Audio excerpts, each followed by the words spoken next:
क्या म्यूजिक इस्लाम में जायज़ है? कुरान में कोई आयत नहीं है, लेकिन इशारे हैं। बहुत से मुसलमान मौसीकी की इजाज़त देते हैं। क्या म्यूजिक इस्लाम में जायज़ है? आप सिर्फ ये तस्दीक कर सकते हैं कि नबी करीम ने मौसीकी के खिलाफ बात की है। इस राय का एक बहुत बड़ा फ़र्क है जहाँ तक मुसलमानों का ताल्लुक है। मौसीकी की इजाज़त है या नहीं, क्या ये जायज़ है या नहीं। लेकिन कुरान में कोई आयत नहीं है जिसमें बराह रास्त मौसीकी ममनुआ है, लेकिन इशारे हैं। अल्लाह ताली कुरान में फरमाता है, चैप्टर नंबर 31 वर्स नंबर 6, वो कहते हैं कि उनमें वो लोग हैं जो बेकार कहानियां खरीदते हैं, इल्म के बगैर और माने के बगैर, और लोगों को अल्लाह सुबहाना व ताली की राह से भटकाते हैं। अल्लाह सुबहाना व ताली की राह का मजाक उड़ाते हैं। ये वो लोग हैं जो ज़ल्तामेज़ अज़ाब पाएंगे। तो इस बुनियाद पर अगर आप किसी तफसीर को देखें, बहुत से तफसीर कहते हैं कि ये बेकार कहानियाँ इल्म के बगैर मानी के बगैर यूं इस्लामिक गानों और मौसीकी के आलात से मुराद है। अगर आप तफसील पढ़ते हैं, जहाँ तक नबी मौसीकी को ममनुआ करार देते हैं, मुख्तलिफ अहादीस मौजूद हैं। लिहाजा अगर आप मोहम्मद सल्लल्लाहु अलैहि वसल्लम की अहादीस पढ़े, फिर कोई शक नहीं कि ये इजाज़त है या ममनुआ है, और मुझे यकीन है कि ये नबी करीम ने जिक्र किया गया है। सहीह अल बुखारी आयत नंबर 7 हदीस नंबर 50। हुजूर पाक ने फरमाया कि मेरे पैरोकारों में से कुछ ऐसे लोग होंगे जो गैर कानूनी जिनसी ताल्लुकात बनाएंगे। ये ज़िना और फहश है। रेशम पहनने के साथ साथ नशा और शराब पीना और मौसीकी के आलात को कानूनी तौर पर इस्तेमाल करना। वो मेरे लोगों में शामिल होंगे जो कुछ चीज़ें बनाएंगे जो गैर कानूनी है। वो ज़िना फहश है।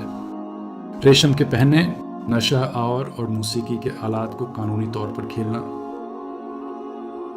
अब ये हदीस जब ये कहते हैं कि वो कुछ चीज़ें कानूनी बनाएंगे, और हम जानते हैं कि नशा और चीज़ें हराम हैं, हम बहुत अच्छी तरह जानते हैं कि ज़िना बदकारी हराम है, क्योंकि इन चीज़ों के साथ साथ जिक्र किया गया है जो हराम है। इनके साथ साथ मौसीकी के आलात का जिक्र किया जाता है। हुजूर पाक ने उनको ममनुआ करार दिया है, लेकिन कुछ लोग उसे कानूनी बनाएंगे। और हम जानते हैं कि कुछ उलमा हैं जो आज इजाज़त दें कि मौसीकी के आलात बजाने की इजाज़त है। तो ये हदीस बहुत वाज़ेह है, ये कहते हुए कि मौसीकी के आलात हराम हैं। लेकिन कुछ दीगर हदीस ऐसी भी हैं जो इजाज़त देती हैं। कुछ मौसीकी के आलात, ख़ास तौर पर डफ जो तंबुरवीन की तरह। अगर एक हुजूर पाक की हदीस पढ़ें, सहीह अल बुखारी हजम नंबर 5 हदीस नंबर 4001, जहाँ कहा जाता है कि हुजूर पाक अपनी शादी के बाद वो आया और वो बाहर एक सहाबा के साथ बैठ गया। जब दो छोटी लड़कियां तंबूरीन बजा रही थी। ये एक डफ है और वो इस सहाबा की तारीफ कर रहे थे। उसके वालिद जहाद में कैसे मर गए। जब वो लड़कियां हुजूर पाक की तारीफ करने लगे तो उन्होंने कहा, मेरी तारीफ ना करो। आप देख सकते हैं कि आप पहले क्या कह रहे हैं। हुजूर पाक उन्हें तंबूरीन बजाने से मना नहीं किया।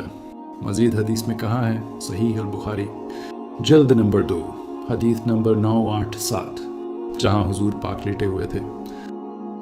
ये हदीस हज़रत आयशा से रवायत है कि हज़रत अबू बकर रज़ी अल्लाह अन्हा एक दिन हज़रत आयशा के घर आए तो वहाँ 2 लड़कियाँ दफ बजाती और गा रही थीं, और हुजूर पाक ने अपने चेहरे पर कपड़ा डाला हुआ था। जब अबू बकर ने इन लड़कियों को डांटा तो रसूलुल्लाह ने चेहरा मुबारक से कपड़ा हटाकर फरमाया, ए अबू बकर, उन्हें जाने दो, क्योंकि ये ईद के दिन हैं और वो मनी के दिन भी हैं। एक और हदीस है तिरमिज़ी में, हदीस नंबर 3690, जहाँ महबूब हुजूर पाक कहता है कि एक शख्स था जो नबी के पास आया और उससे कहता है कि मैंने अल्लाह सुब्हानहू तआला की कसम खाई थी, अगर तुम वापस आओगे मैं गाऊंगा और मैं डफ बजाऊंगा। हुजूर पाक ने फरमाया कि अगर तुमने मन्नत की है तो ठीक है, अगर तुमने वादा नहीं किया है तो फिर ऐसा ना करो। लिहाजा ये इस बात की निशानदही करते हैं कि मौसीकी के आलात हराम हैं, सिवाय डफ के जो तंबूरवीन की तरह है। नबी कभी कभी उसकी इजाज़त देता था। इस जवाब के लिए आपका बहुत बहुत शुक्रिया। उसका आखिरी जवाब आज एक बहुत ही दिलचस्प और मालूमाती रहा है। मामूल के मुताबिक रमज़ान के मौजू से मुताल्लिक़ एक इजलास कि क्या मुस्तहब है और क्या मकरूह है। एक बार फिर बहुत शुक्रिया डॉक्टर जाकिर साहब।